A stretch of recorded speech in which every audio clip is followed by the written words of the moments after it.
Shalom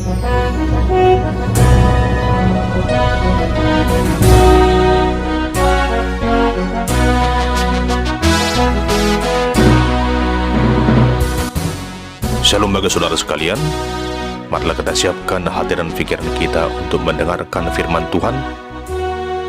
Kita berdoa. Damai sejahtera Allah yang melampaui segala akal, itulah yang melihara hati dan pikiranmu di dalam Kristus Yesus Tuhan kita. Amin.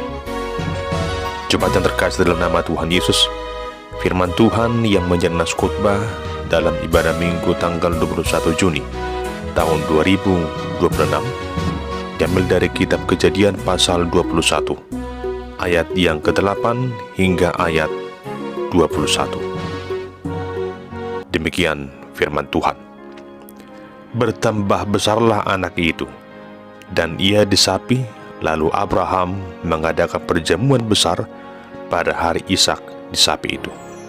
Pada waktu itu Sarah melihat bahwa anak yang dilahirkan Hagar, perempuan Mesir itu bagi Abraham, sedang main dengan Ishak anaknya sendiri. Berkatalah Sarah kepada Abraham, "Usirlah hamba perempuan itu beserta anaknya, sebab anak hamba ini tidak akan menjadi ahli waris bersama-sama dengan anakku Ishak." Hal ini sangat menyebalkan Abraham oleh karena anaknya itu. Tetapi Allah berfirman kepada Abraham, "Janganlah sebalah hatimu karena hal anak dan budakmu itu. Dalam segala yang dikatakan Sarah kepadamu, haruslah engkau mendengarkannya. Sebab yang akan disebut keturunanmu, ialah yang berasal dari Ishak. Tetapi keturunan dari hambamu itu juga akan kubuat menjadi suatu bangsa, karena ia pun anakmu." Keesokan harinya pagi-pagi, Abraham mengambil roti serta sekirbat air dan memberikannya kepada Hagar. Ia meletakkan itu beserta anaknya di atas bahu Hagar. Kemudian disuruhnyalah perempuan itu pergi. Maka pergilah Hagar dan mengembara di padang gurun Berseba. Ketika air yang dikirbat itu habis, dibuangnyalah anak itu ke bawah semak-semak.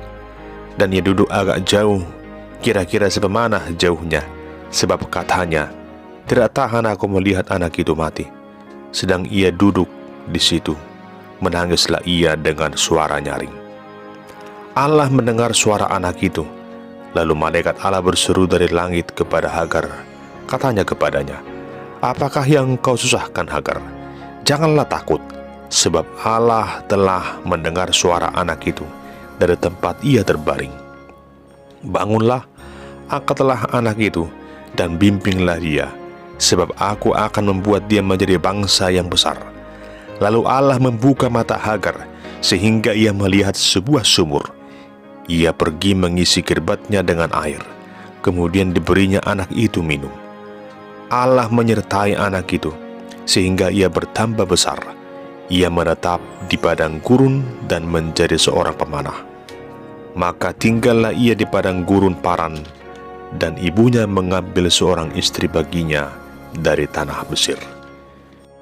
Demikian pembacaan firman Tuhan. Bapak Ibu Saudara yang terkasih dalam nama Tuhan Yesus, hidup dalam pemeliharaan Tuhan adalah hidup yang senantiasa mengandalkan penyertaan Tuhan di sepanjang perjalanan hidup ini. Hidup dalam pemeliharaan Tuhan adalah hidup yang sungguh-sungguh berserah hanya kepada kasih kuasa dan kehendak Tuhan. Namun di tengah kenyataan hidup, ada begitu banyak orang yang ragu dengan pemeliharaan Tuhan. Ragu tentang apa yang akan ia makan, apa yang akan ia minum, apa yang akan ia pakai. Beragam persoalan hidup, beragam kebutuhan hidup sering menjadi alasan seseorang dalam kehidupan yang penuh dengan keraguan.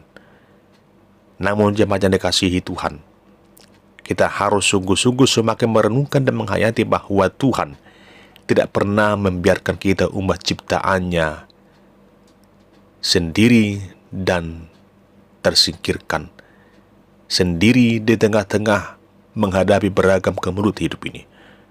Ketika Tuhan telah menjadikan kita sebagai umat kepunyaannya, maka Tuhan juga pasti akan selalu menyertai, memberkati kita dalam setiap langkah hidup kita. Hanya saja janganlah kita dilingkupi rasa khawatir dalam menjalani hidup ini. Sebab rencana Tuhan adalah rancangan damai sejahtera, rencana yang indah dalam kehidupan kita. Jemaat yang terkasih, perikop ini mengisahkan bagaimana Abraham yang mengusir Hagar dan Ismail dari hadapannya. Sepintas dikala kita mendengarkan judul perikop ini, kita mungkin bertanya, mengapa Abraham mengusir Hagar dan juga Ismail yang merupakan anaknya? Memang pada saat itu, Tuhan Allah telah mengaruniakan anak bagi Abraham lewat Sarah istrinya, yaitu Ishak. Ishak adalah anak perjanjian, dan Ismail adalah anak yang hadir di tengah-tengah kehidupan Abraham sebelum Sarah melahirkan anaknya Ishak. Dikatakan di sini bahwa di saat Abraham mengadakan perjamuan besar pada hari Ishak disapi, Sarah melihat bahwa anak yang dilahirkan Hagar, yaitu Ismail, sedang main dengan Ishak, anaknya sendiri. Adapun kata bermain di sini bukanlah bermain seperti yang kita pahami biasanya. Namun dari kata aslinya, kata bermain di sini merujuk pada suatu tindakan merendahkan, mengolok-olok, menghina, memperlakukan dengan sikap kebencian, permusuhan dari Ismail terhadap Ishak. Melihat hal demikian, tentunya Sarah sebagai ibu dari Ishak merasa keberatan dan tidak terima ketika anaknya dipermainkan, ketika anaknya Ishak dianiaya oleh Ismail. Lalu ia menyampaikan kepada Abraham agar Abraham mengusir Hagar dan Ismail. Awalnya Abraham merasa kesal dengan itu, tetapi firman Tuhan berkata kepada Abraham agar Abraham melakukan seperti yang dimintakan oleh Sarah istrinya. Ia pun melakukannya sehingga Hagar dan Ismail pun diusir dari hadapannya. Ia memberikan sekirbat air sebagai bekal bagi Hagar dan Ismail. Lalu dikatakan juga bahwa ketika Hagar dan Ismail mengembara di padang gurun Berseba, air yang dikirbat miliknya itu sudah habis. Artinya mereka sudah tidak punya bekal air lagi untuk diminum. Dia khawatir oleh karena air yang sudah habis itu, anaknya Ismail akan mati. Lalu dia membuang anaknya itu ke bawah semak-semak, oleh karena dia tidak tahan melihat anaknya itu mati.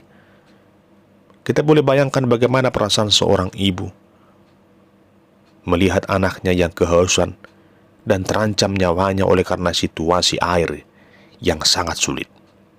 Kita boleh bandingkan bagaimana dengan keberadaan saudara-saudara kita di berbagai tempat yang mengalami situasi yang sangat sulit untuk memperoleh air. Bagaimana saudara-saudara kita yang kelaparan, yang sangat sulit untuk memperoleh makanan, oleh karena situasi lingkungan sekitar, oleh karena situasi kehidupan yang begitu pahit. Ada begitu banyak orang yang gelandangan, yang tidak bisa makan, tidak bisa minum, yang sulit untuk mempertahankan hidupnya, oleh karena situasi beratnya hidup yang harus dijalaninya. Tetapi saudara yang dikasihi Tuhan, di tengah situasi yang putus asa itu, ternyata Allah mendengarkan suara Ismail yang menangis di tengah situasi kehausan yang ia rasakan itu. Allah mendengarkan dan berkata kepada Hagar, "Jangan takut, sebab Allah telah mendengar suara anak itu dari tempat ia terbaring." Jemaat Tuhan, di sana kita dapat melihat bahwa sekalipun Ismail bukanlah anak perjanjian, namun Tuhan mau mendengarkan. Tuhan itu melihat, Tuhan itu peduli dengan kepada setiap umat yang telah Ia ciptakan. Di sini kita melihat, saudara dikasihi Tuhan, bahwa Allah bukanlah Allah hanya bagi mereka yang percaya, yang dipilihnya, yang diangkatnya menjadi anak-anaknya, tetapi Dia adalah Allah bagi semua orang. Benar apa yang dikatakan firman Tuhan, bahwa Ia menerbitkan matahari dan juga mendatangkan hujan bagi orang yang percaya dan juga bagi orang yang berdosa. Kita semua tinggal bersama-sama di bumi yang sama, di tengah situasi yang sama, sekalipun perjalanan hidup dan pengalaman hidup, kondisi kehidupan berbeda-beda. Ada yang kaya, ada yang miskin, ada yang berkekurangan, ada yang berkecukupan, bahkan ada yang berkelebihan dalam segala hal. Tetapi Tuhan, Sang Pemilik hidup ini, adalah Tuhan yang maha melihat semua umat yang telah Ia jadikan itu. Inilah yang kita lihat lewat perikop ini, pemeliharaan Tuhan. Artinya di sini kita melihat bahwa Tuhan tidak membiarkan orang yang takut, yang putus asa, yang kelaparan, yang kehausan. Tuhan mendengarkan seruan orang di tengah situasi sulit yang Ia rasakan. Sesungguhnya peristiwa ini menghantarkan suatu pemahaman bagi kita bahwa Allah memberikan kesempatan kepada setiap orang untuk berseru kepada Tuhan. Dan dikala ia berseru kepada Tuhan, dia akan menghayati, merenungkan kasih dan kuasa Allah yang melampaui segala kuasa itu. Selanjutnya lewat firman ini, kita diyakinkan bahwa bila Allah mendengarkan Hagar dan Ismail di tengah padang gurun, maka tentunya Dia juga adalah Allah yang sama, yang mau mendengarkan kita di tengah situasi kehidupan kita yang penuh dengan pergumulan dan penderitaan. Di tengah situasi sulit yang kita rasakan, Dia adalah Allah yang sama, Allah yang mendengarkan seruan kita, Allah yang mendengarkan seruan daripada hamba-Nya yang sedang terpinggirkan, yang terhina, yang dikucilkan. Untuk itu jemaat yang dikasihi Tuhan, dalam menjalani hidup ini, jangan takut dan jangan khawatir. Dalam perikop ini, sungguh hal yang luar biasa kita melihat dalam ayat 19 dikatakan di sana, lalu Allah membuka mata Hagar sehingga ia melihat sebuah sumur.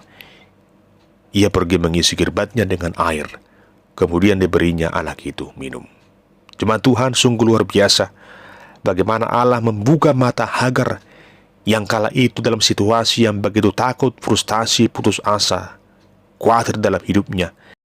Namun Tuhan membuka matanya sehingga ia melihat sumur, dan ia memberikan anaknya minum. Ia mengisi kirbatnya dengan air, lalu anaknya itu pun diberikan minum. Jemaat yang dikasihi Kristus, dalam kehidupan kita yang begitu sulit, Tuhan tidak pernah membiarkan kita sendirian. Tuhan pasti akan membuka mata kita, membuka mata batin kita, membuka mata rohani kita untuk melihat kasih karunia, anugerah, mujizat yang telah Tuhan siapkan di depan kita. Di tengah situasi sulit sekalipun, ada Allah yang akan membuka mata kita dan menghantarkan kita untuk melihat dan merasakan kesejukan air kehidupan, kesejukan berkat yang melimpah itu. Di tengah situasi yang telah tunjukkan bagi kita tentang kasih dan kuasa-Nya itu, satu hal yang juga perlu kita lakukan adalah merespon apa yang Tuhan tunjukkan itu. Tidak vakum, tidak diam, tetapi juga meresponnya dengan mengisi kirbat yang kita miliki dengan air. Untuk jemaat Tuhan, mari kita mengisi kirbat hati kita, kirbat kehidupan kita dengan air kehidupan, dengan air yang menyejukkan kita. Air kehidupan itu adalah Kristus Yesus Tuhan dan Juru Selamat hidup kita. Dia adalah air kehidupan. Barang siapa minum daripadanya tidak akan merasa kehausan lagi. Jemaat yang dikasihi Tuhan, Tuhan peduli dengan beragam situasi kehidupan kita.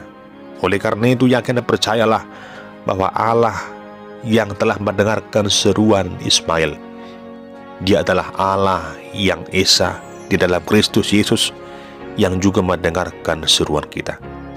sekalipun padang gurun begitu menggetarkan jiwa mereka, begitu menakutkan, membuat mereka merasa hampa, namun ada Allah yang memberikan pemeliharaan. Demikian halnya dengan kita, Allah yang tidak membiarkan kita menetap di padang gurun kehidupan yang penuh dengan kesunyian, tetapi Tuhan menyertai kita, memelihara kita setiap waktu di sepanjang masa hidup kita. Jemaat yang terkasih, pemeliharaan Tuhan adalah pemeliharaan yang universal, pemeliharaan yang dinyatakan kepada setiap umat yang telah Ia jadikan itu, kepada setiap orang yang percaya kepadanya, agar semakin setia percaya kepadanya. Dan juga kepada orang-orang yang belum percaya, Tuhan juga pelihara hidupnya, agar di tengah situasi pemeliharaan Tuhan kepada orang yang belum percaya itu, ia mengalami pertobatan yang sungguh, sehingga ia juga beroleh kesempatan untuk diselamatkan. Untuk itu saudara terkasih, marilah kita mensyukuri anugerah keselamatan, penyertaan, pemeliharaan yang Tuhan nyatakan secara universal kepada seluruh bangsa, sembari kita dengan penuh semangat dan sukacita mewartakan Injil keselamatan itu kepada setiap orang yang belum percaya, agar mereka juga mendengarkan suara Allah, agar mereka juga berseru kepada Allah dan beroleh kasih karunia. Amin. Kita berdoa. Ya Tuhan Allah, kami sungguh bersyukur anugerah-Mu yang sungguh universal, yang Kau nyatakan kepada setiap orang seturut dengan kasih dan kehendak-Mu. Serta berkati kami Tuhan dalam menjalani kehidupan ini. Kami yakin bahwa rancangan-Mu adalah rancangan yang terbaik. Biarlah Tuhan Kau selalu menyertai kami, agar kami tidak khawatir dan takut menjalani hidup ini, namun selalu berseru kepada-Mu dan meyakini kasih karunia Tuhan cukup untuk kami miliki dan kami syukuri. Bagi-Mu pujian, hormat, dan kemuliaan kekal sampai selama-lamanya. Dalam Kristus Yesus kami berdoa dan mengucap syukur. Amin.